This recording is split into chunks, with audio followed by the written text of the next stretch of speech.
Velkommen til oss.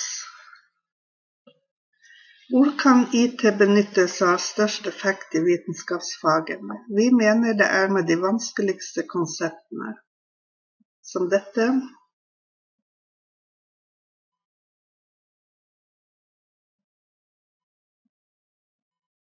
og dette,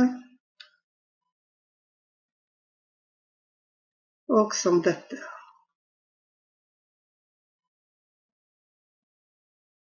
Man kan ikke si til barna at slik er det, og forvente at de forstår automatisk.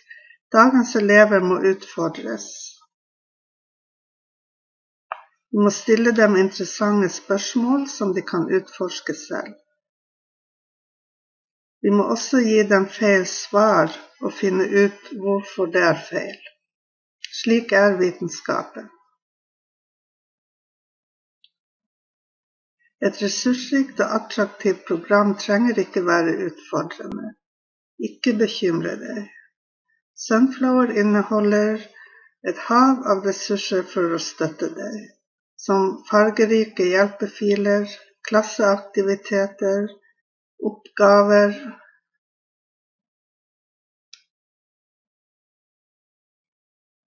og spørrekonkurranser.